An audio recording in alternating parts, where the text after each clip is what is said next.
And Vin, let me start with you on this, because we just heard from Labor Secretary Hilda Solis, who says, look, we would like the jobs number to be better, but the trajectory is there. Jobs have improved under the Obama administration.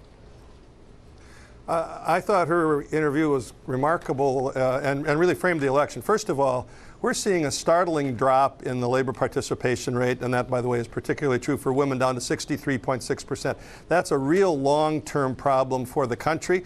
It's evident now that the economy is slowing down, not speeding up.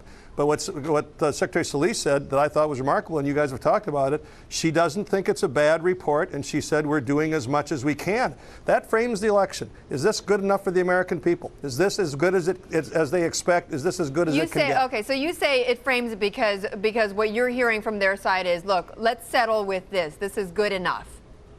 They don't really have a broader plan. They've done everything that's big in their arsenal, a great big $800 billion stimulus package. There's nothing left in their arsenal to try to reduce this. Governor Romney's talking about reducing marginal tax rates, reducing the corporate tax rate, eliminating some of this huge regulatory overburden that's emerging in this administration, and getting the economy moving again. The Obama administration has basically just told us this is as good as it's going to get. Mohamed, I want you to jump in on this. Yeah, Mr. Weber, there is a view out there that it doesn't matter who's in the White House. Our political system is so dysfunctional and so polarized that whoever is in the White House will simply not be able to overcome this unemployment crisis, and I call it a crisis, and therefore is going to be a reality with us for a while, unfortunately. Where do you come out on this? Well, first of all, I agree with you. It's a crisis and it's a tragedy for all the people that are suffering through it, both the unemployed and the people who find their wages stagnant, as they have been for a long, long time now.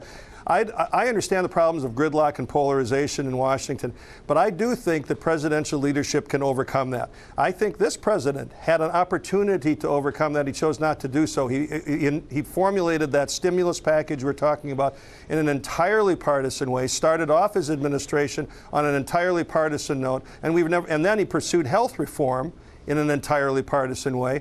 And we've had gridlock for the last few years. I think a new president with a new agenda who says we can do better than this can change policy, and I think policy can change the unemployment situation. What policy situation would Governor Romney take in his first day of office to create jobs? Well, the thing you can do on the first day, if you mean that literally, is you can freeze regulations. You can stop. I mean, we have a regulatory avalanche under this administration, everything from financial services to energy right down the pike. That's about the only thing the president can do literally on day one. But you can do that. You can call a halt. You can freeze all regulations.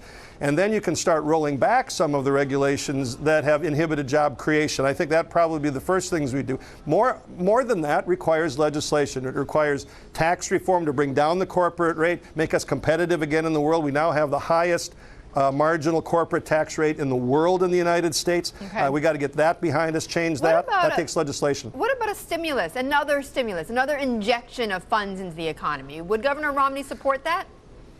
I don't know, certainly not the type of stimulus that this president has talked about. I mean, you can argue about whether or not we needed a stimulus in the first months of this administration. Certainly the president got everything he asked for. But there's no question that the huge overspending of this administration and the accumulation of debt, rising debt to GDP ratios, is now a great drag on the economy, and more of that kind of stimulus will only make matters worse.